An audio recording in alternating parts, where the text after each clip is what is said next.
Hello everyone, true talks అన్ఫిల్టర్కి స్వాగతం.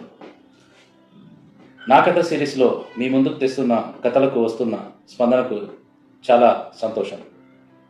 వీటిని ఆదరిస్తున్నందుకు మీ అందరికీ ధన్యవాదాలు. ఈ నా కథ సిరీస్లో మీ ముందుకు మరో కథతో ముందుకు వచ్చాను. ఇది ఒక వేశ్య కథ. తన నిజ జీవిత సంఘటనను ఆధారంగా ఒక శ్రేయోభిలాషి పంచుకున్న తన కథ. అయితే వేశ్య అనగానే మనకు చాలా రకాల ఆలోచనలు, నమ్మకాలు ముందుకొచ్చేసి కూర్చొని ఉంటాయి అలా. అయితే ఈ కథలో ఒక వేశ్య తను ఎలా వేశ్యగా మారింది, తనకు పడుపు వృత్తి అనేది ఎలా అంటగట్టబడింది అనేది తన నిజ జీవిత సంఘటనల ఆధారంగా మనం అర్థం చేసుకునే ప్రయత్నం చేద్దాం. ఈ కథను వారు నాతో షేర్ చేసుకోవడానికి కారణం వచ్చేసి పొట్టకూడు పెళ్లి డ్యాన్స్ అనే పేరుతో నేను చేసిన ఎర్లియర్ వీడియో ఆధారంగా తన కథను షేర్ చేయాలని అనుకున్నారు. అయితే మన కథలో ఎవరైతే పాత్రధారి ఉన్నారో వారి పేరు వచ్చేసి ఝాన్సీ. సో ఝాన్సీ తన చిన్నప్పుడే తల్లిదండ్రులను పోగొట్టుకోవడం జరిగింది. తన తండ్రిని వదిలిపెట్టడం, ఆ తల్లి కొద్ది కాలం తర్వాత పేదరికంలో ఆకలికి అలమటిస్తూ రోగాల పారిన పడి కోలుకోలేని పరిస్థితుల్లో చనిపోవడం, ఆ తల్లికి మూడవ సంతానంగా పుట్టిన ఝాన్సీ మొత్తం 4 ఆడపిల్లలు. అయితే ఝాన్సీ కంటే ముందు ఒక అక్క 13వ ఏట చనిపోవడం జరిగింది. తనకున్న పెద్దక్క తన తల్లి బతికుండగానే ఝాన్సీ గారి పెద్దక్కను వ్యక్తికి ఇచ్చి పెళ్లి చేయడం జరిగింది. ఎప్పుడైతే తల్లి చనిపోవడం జరిగిందో పెద్దక్కే తల్లిగా మారడం, తన తల్లి దగ్గరికి అంటే అక్క దగ్గరికి ఝాన్సీ వెళ్ళడం, ఝాన్సీతో పాటు తన సంకలో ఉన్న చిన్నపిల్లను తీసుకుని వెళ్ళడం, ఇవన్నీ జరిగాయి. అయితే అంతా బాగానే ఉంది. అదొక చిన్న ఇరుకైన ఇల్లు.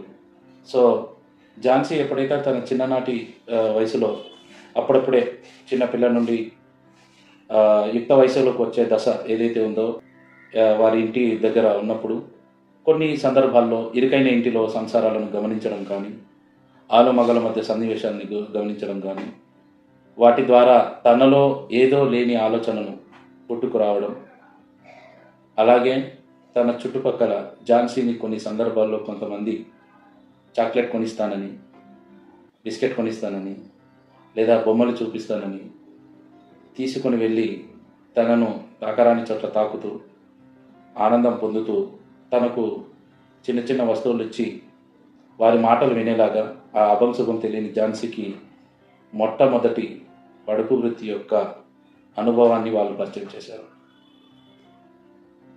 చిన్నపిల్ల అయిన ఝాన్సీకి ఇటువంటి విషయాలు ఏమీ తెలియదు.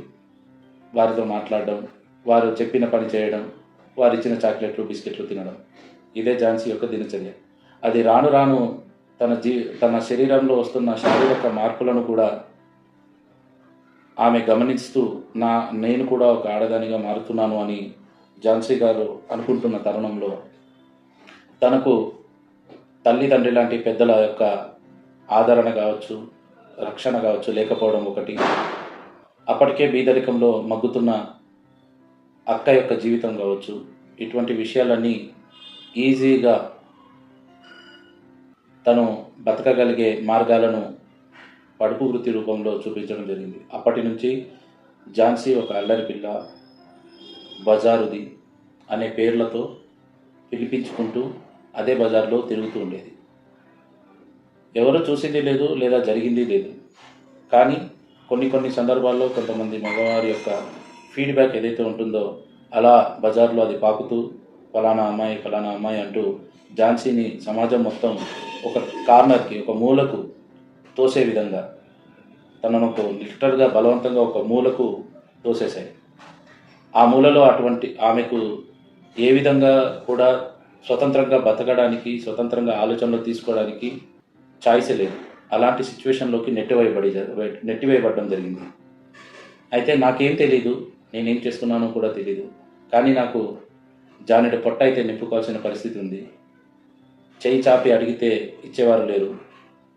అయ్యో పాపం అన్నవాళ్ళు కూడా రాను రాను అక్కడికి తీసుకోకుండా తన్ని తరిమేయడము, వారి పంచకు వీరి పంచకు కూర్చోవడం, ఇటువంటి సందర్భాలు చెప్పుకోలేననివి నా జీవితంలో జరిగాయనేది ఝాన్సీ గారి యొక్క ఆవేదన.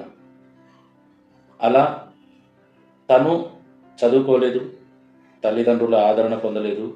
ముఖ్యమైన యుక్త వయస్సులో, ప్రౌఢ దశలో తనకు అందించాల్సిన ఎడ్యుకేషన్ కానీ, మెంటల్ అవేర్నెస్ కానీ ఏదైతే ఉందో, ఫిజికల్ అవేర్నెస్ గురించి కానీ అది అందకపోవడం, తనలోని వస్తున్న మార్పులను అదుపు చేసుకోలేని పరిస్థితులలో ఝాన్సీ చేజారిపోవడము, ప్రపంచం కంట్లో ఒక వేశ్యగా మారిపోవడం జరిగింది.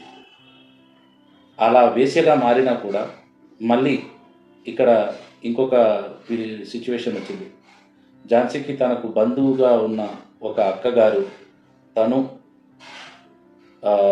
పురుడు పోసుకోవడం వల్ల ఆ చిన్నపిల్లలకు చాకరీ చేయడానికి, ఆ ఇంట్లో చిన్న చిన్న పనులు చేసి పెట్టడానికి ఆ వరుసకు అక్కాయి ఆమె ఝాన్సీని తీసుకొని వెళ్ళి కొన్ని రోజులు వారి ఇంట్లో ఉంచుకొని ఏ చిన్న చితక పనులు, ఇంకా చిన్న చితక అంటే ఇంటి పనులు మొత్తం ఆమెతో చేయించుకుంటూ చాకరీ చేసుకుంటూ 4 మెతుకులు అన్నం వేసేవారు. ఆ అన్నం తినడం, ఇంట్లో మనిషికి తక్కువ, పని మనిషికి ఎక్కువగా ఉండే పరిస్థితి. లోపలే కుమ్ములుకోవడం, కానీ ఆ 4 మెతుకులైనా దొరుకుతున్నాయి కదా అనే సంతోషం. 2 ఆమె జీవితంలో ప్రతిరోజు, ప్రతి గంట, ప్రతి నిమిషం గుచ్చుకుంటూ కనపడుతూ ఆమెను ఏదో రకంగా పడి ఉండేలా చేశాయి. ప్రతిఫలంగా ఎవరైతే అక్క తనను ఉంచుకున్నారో ఎక్కడో చోట చూసి ఒకడికి కట్టపెడదామని చెప్పి ఝాన్సీని అదే ఊరిలో వారికి తెలిసిన ఆ అబ్బాయికి చూసి కట్టబెట్టడం జరిగింది. పెళ్లి చేశారు. ఝాన్సీకి ఖచ్చితంగా ఈ పని చేయాలనే అవసరం లేదు. ఝాన్సీకి ఆ పని అలవాటు కూడా ఎక్కువగా లేదు. బతుకు తెరువుకి దిక్కు లేని పరిస్థితుల్లో వేశ్యగా మారిన ఝాన్సీకి ఒక చిన్న అవకాశం పెళ్లి రూపంలో దొరికింది. అయితే కొద్ది కాలం దాటిన తర్వాత తన జీవితంలో మళ్ళీ చీకట్లు అలుముకోవడం మొదలైంది. ఝాన్సీకి తన భర్త తాగుడు రూపంలో మళ్ళీ ఒక కొత్త సమస్యను తెచ్చి తన ముందు పెట్టాడు. రోజు తాగి రావడం, తనను పట్టించుకుపోవడం, లేదా ఆమెను మానసికంగా లేదా శారీరకంగా క్షోభకు గురి చేయడం, ఇలాంటి పరిస్థితుల్లో మళ్ళీ ఝాన్సీ యొక్క జీవితం మొదటికే చేరినట్టు అనిపించింది. రాను రాను ఆ మాటలు, ఆ చూపులు, చేతలు, గొడవలు ఆమెలో ఒక రకమైన విరక్తిని తీసుకొచ్చాయి. అప్పటికే ఝాన్సీకి 2 12 బిడ్డలు. అయినా ఝాన్సీ తన యొక్క మానసిక క్షోభను ఎవరికి చెప్పుకోలేకపోయింది. ఒకానొక సందర్భంలో అదే ఊరిలో ఉంటున్న మరొక యువకుడితో పరిచయం ఏర్పడి ఆ యువకుడి పరిచయం మెల్లమెల్లగా ప్రేమ వైపుకు వెళ్ళింది. పెళ్ళైన ఝాన్సీ ఇంకొకరిని ఇష్టపడడం మొదలుపెట్టింది. చిన్న భర్త తనతో స్తబ్దతగా ఉండలేకపోవడం, తనను మానసికంగా ఇబ్బంది పెట్టడం, ఇటువంటి సందర్భాలు ఆమెలోని మళ్ళీ పుట్టుకొచ్చిన ప్రేమ భావాన్ని తుంచివేశాయి. సో ఆమె మళ్ళీ ఇంకొక కొత్త తోడును, కొత్త ఆలోచనను మొదలుపెట్టడం జరిగింది. ఇది తెలుసుకున్న భర్త ఆ ఝాన్సీకి ఆమె యొక్క పరిస్థితులను అర్థం చేసుకోలేక తన యొక్క కోణంలోనే చూస్తూ ఈ బిడ్డలు కూడా నాకే పుట్టారో లేదో అని చెప్పి బజారుకి ఇచ్చి ఆమెను ఇంటి నుంచి పంపేయడం జరిగింది. తీరా చూస్తే ఈ పరిచయమైన వ్యక్తితో వెళ్ళిపోలేని పరిస్థితి ఝాన్సీది. సో మళ్ళీ డే 1కి వచ్చేసినట్టు జరిగింది ఝాన్సీకి. చూస్తే 2 పిల్లలు, పోషించడానికి చదువు లేదు, ఏదైనా పని చేద్దామంటే ఇచ్చేవాడు లేడు, ఏ పని చేద్దామన్నా కుదరడం లేదు. మళ్ళీ మెల్లమెల్లగా తనకు తనకు ఆ ముందు నుంచి పరిచయం ఉన్న అదే వృత్తిలోకి ఝాన్సీ మెల్లగా అడుగులేయడం మొదలుపెట్టింది. ఇప్పుడు ఆ ఝాన్సీ ఆ భర్త నుండి విడిపోయి ఆ పిల్లలను సాకడం కోసం, వాళ్ళను కడుపు నిండా తినిపించడం కోసం మళ్ళీ ఏదైతే బాట తను తొక్కిందో, దాని నుంచి బయటికి రావాలనుకుందో మళ్ళీ అందులోకి వెళ్ళడం జరిగింది. తనకు మనసులో చెప్పుకోలేనంత క్షోభ ఉన్నా అది వినిపించుకునే వాళ్ళు, అర్థం చేసుకునే వాళ్ళు ఎవరు లేక, తనను చూస్తేనే పాపం అనే రకమైన సమాజంలో తన బంధువులు కూడా అక్కరకు రాని పరిస్థితుల్లో అద్దె ఇంట్లో జీవితాన్ని అలా నెట్టుకొస్తున్నారు. తనకు ఈ ప్రపంచం ఎటువంటి పేరు పెట్టినా ఆ పేరుకు ఆమె సార్థకత ఇవ్వాలని ఏమాత్రం కోరుకోవడం లేదు. ఆ పేరు ఆమెకు వద్దు అని కోరుకుంటున్నారు. కానీ తనకున్న పరిస్థితులు ఝాన్సీని మళ్ళీ అదే పరిస్థితుల్లోకి అక్కడికే నెట్టివేయడం జరుగుతుంది. ఆ విధంగా ఝాన్సీ తన జీవితంలో ఎన్నోసార్లు ఒడిదుడుకులు ఎదుర్కొంటూ ప్రతిరోజు అదే క్షోభను అనుభవిస్తూ తనకు కావాల్సిన కనీస అవసరాలను తీర్చుకోవడానికి తన జీవితంలో మళ్ళీ అదే పాటలను పడుతూ ఉన్నారు. సమాజం ఏ విధంగా తనను పాయింట్అవుట్ చేసి తనను ఒక లేబులింగ్ చేసి ముద్ర వేసేసి వదిలేశారో దాని వెనుక ఉన్న ఈ కరడు కట్టిన భావజాలం అయితే సమాజ భావజాలం కావచ్చు, బంధుగణం కావచ్చు, తను ఎదుర్కొన్న చీత్కారాలు కావచ్చు, బలవంతపు ప్రయత్నాలు కావచ్చు, అన్నీ తనలో ఇప్పటికీ పదిలంగా అలాగే గుర్తుండిపోయాయి. ఆ జ్ఞాపకాలతోనే అలాగే బతికిడుస్తుంది. ఎప్పుడైనా తన భర్తను ఆ భర్త రోడ్డు వెంట కనపడినా కూడా తనెవరో నేనెవరో అన్నట్టు పట్టించుకోకుండా వెళ్ళిపోవడం, అది చూస్తూ ఒకప్పటి ఆమె జ్ఞాపకాన్ని మళ్ళీ నెమరు వేసుకోవడం, తనలో ఆ జ్ఞాపకాలు మిగిల్చిన బాధకు ఒక 2 కన్నీటి చుక్కలు కార్చడం, మళ్ళీ తన జీవితాన్ని కొనసాగించడం, ఇదే పరిపాటి అయిపోయింది. తన కళ్ళలోని ఆ నీళ్ళే దానికి సజీవ సాక్ష్యం. ఈ కథను మీతో పంచుకోమని నాకు ఝాన్సీ చెప్పడం వల్ల నేను ఈరోజు ఆమె జీవితంలో ఆమె నెట్టివేయబడిన ఆ సందర్భాల గురించి చాలా క్లుప్తంగా చెప్పడానికి ప్రయత్నం చేశాను.